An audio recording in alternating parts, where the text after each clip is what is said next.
Pak Mahfud tanya pada kita, tolong dong undang-undang perampasan aset dijalanin. Republik di sini ini gampang laksananya ini. Lobbynya jangan di sini Pak. Ini Korea ini semua nurut bosnya masing-masing. Di sini boleh ngomong kalah Pak. Bambang Pacul ditelepon, Ibu Pacul berhenti, siap. Ini laksanakan Pak. Jadi 2 presiden pernah nanya sama saya, pembatasan uang kartal sama ini RUU ini yang mana ya Pak Presiden? Kalau pembatasan uang kartal pasti DPR nangis semua. Kenapa? Masa dia bagi duit harus pakai e-wallet Pak? E-walletnya cuma 20 juta lagi, nggak bisa Pak. Nanti mereka nggak jadi lagi. Oh gitu. Loh, saya terang-terangan ini gitu loh. Mungkin perampasan aset bisa, tapi harus bicara dengan para ketum partai dulu. Kalau di sini nggak bisa.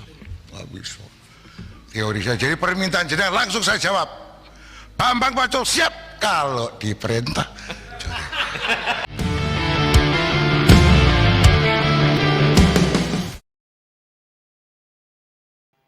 Assalamualaikum warahmatullahi wabarakatuh. Jumpa lagi dalam FAS, Forum Akal Sehat, forumnya orang punya akal sehat.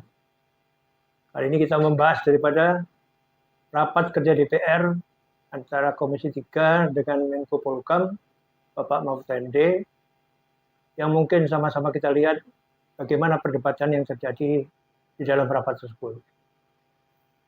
Kelihatan kesiapannya Pak Mahfud MD untuk menjawab dari semua pertanyaan, baik bersifat menyerang, mengkomunikasikan, sampai penjelasan apa yang dipunyai Pak Mahfud untuk penjelasan daripada data yang diperoleh dari awal dari PPATK.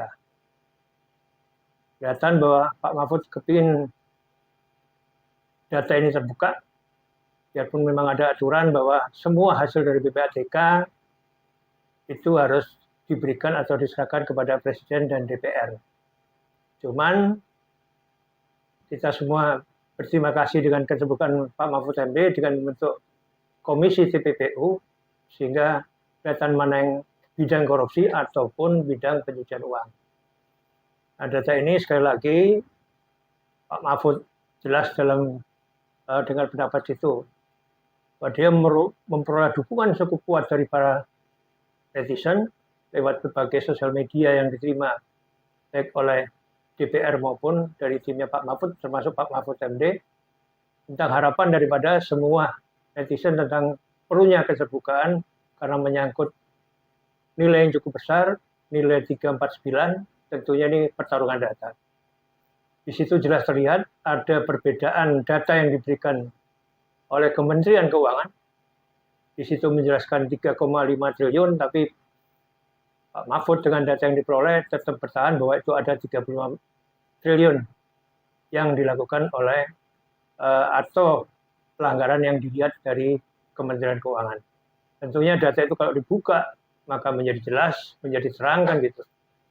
Karena ini pertarungan kepentingan oligarki. Karena di situ Dewan juga menyampaikan bahwa ketika kebijakan itu terbuka dan itu dikejar sampai pada penyitaan aset, undang-undang penyitaan aset, itu yang dilakukan oleh Pak Mahfud MD dengan data yang dia peroleh atau masukan dari pasangan internal melalui transparansi pemerintahan. Di situ dijelaskan bahwa tingkat korupsi di Indonesia masih tinggi dan turunnya nilai indeksnya, sehingga perlu keterbukaan dan transparansi dalam bidang pemerintahan.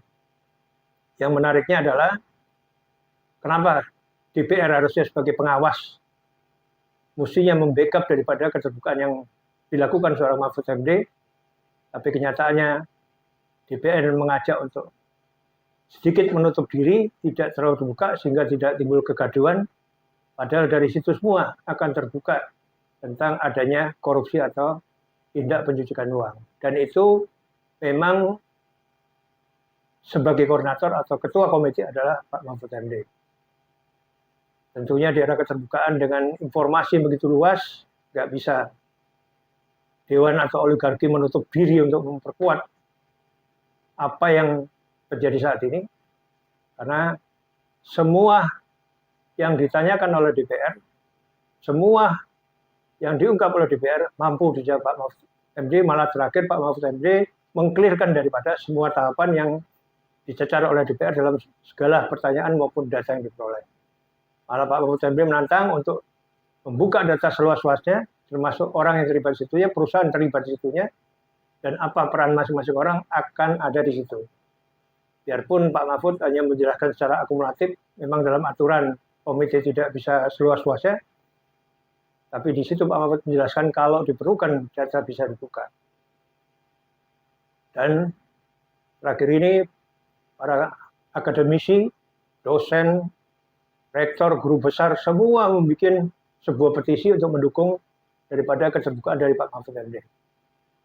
Tentunya ini semua harapan kita semua, karena di balik ini semua pasti ada angka besar yang ditutupi, apakah itu kepentingan pribadi, lembaga, organisasi, atau kepentingan politik untuk pemenangan di 2024 atau dampak daripada 2019 yang mudah-mudahan akan terungkap. Karena ini data ini kan bukan data baru, data yang lama, tapi tidak ada tindakan hukum. Nah, pertanyaan ini semua dari langkah keterbukaan sekarang ini yang dilakukan lewat dengar pendapat atau sidang Komisi 3 dengan Pak Mahfud MD akan mendorong itu semua menjadi keterbukaan, menjadi jelas, dan ada implikasi hukum, bukan implikasi politik aja. Karena kalau ada implikasi hukum, pasti ada uang yang bisa masuk ke kas negara. Karena sebetulnya banyak yang diungkap dalam aktivitas komite yang diketuai oleh Pak Mahfud MD, tapi selama ini sama-sama kita nggak ketahuin, karena proses hukum ini memakan waktu, dan hukum ini hanya tidak sekedar menetapkan, tapi ada penyitaan aset. Cuman kendalanya sekarang undang-undang penyitaan aset belum sampai pembahasan untuk menjadi undang-undang. Nah, tentunya dari dengar pendapat ini, tentunya kita berharap keberanian pemerintah, keberanian DPR untuk mendukung gerakan Pak Mahfud MD ini untuk menjadi terbuka dan terang benderang, dan ada implikasi hukum yang juga memperoleh hasil berupa penyitaan aset. Jelas tampak dalam dengar pendapat itu tidak semudah membuat undang-undang penyitaan aset, karena menyangkut kepentingan cukup luas, baik partai politik, oligarki, semua ada punya kepentingan di situ. Karena sekali lagi undang-undang ini harusnya bisa memberikan rasa keadilan. Adil itu bukan dikuasai oleh kelompok kecil yang biasanya suka mengatur undang-undang sehingga dia merasa nyaman di balik undang-undang itu sendiri. Maka tentunya kita berharap pihak kepolisian, pihak kejaksaan, pihak KPK harusnya mulai bertindak aktif. Tindakan aktif adalah pembuktian terbalik, artinya diselesaikan secara hukum, baru bicara data dan fakta dalam persidangan. Yang penting kalau memang ada data bukti permulaan, mestinya bisa dengan hukum yang terbalik, dengan untuk kepentingan masyarakat luas, untuk kepentingan rasa keadilan.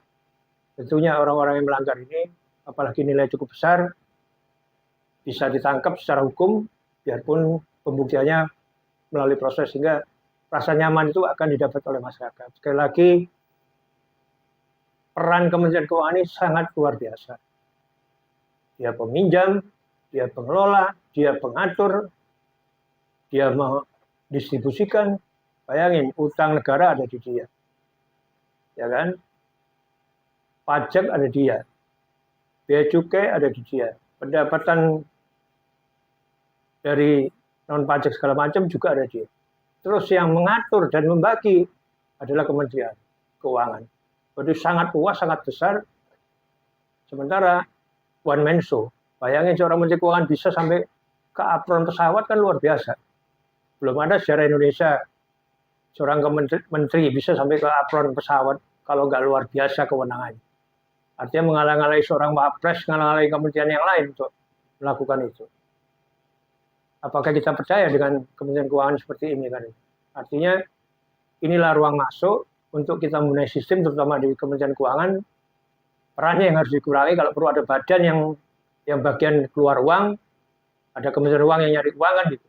Sehingga ada perimbangan, karena kalau dikelola Bonmenso ini udah jelas untuk menutupi semuanya, pasti data dan fakta, dia yang menerima, dia yang ngatur, pasti bisa menutupi semuanya, malah bisa ngancam ke sana kemari. Nah, ini bahaya buat negara, karena sekali lagi utang yang kita lakukan hari ini cukup besar, ribuan triliun, dan pertanggungjawabannya dengan adanya data dan fakta ini pasti jauh dari harapan rasa keadilan di masyarakat. Utang hari ini adalah utang kita semua dan utang generasi ke depan. Terima kasih. Wassalamualaikum warahmatullahi wabarakatuh. Pas forum akal sehat, forumnya orang-orang sehat.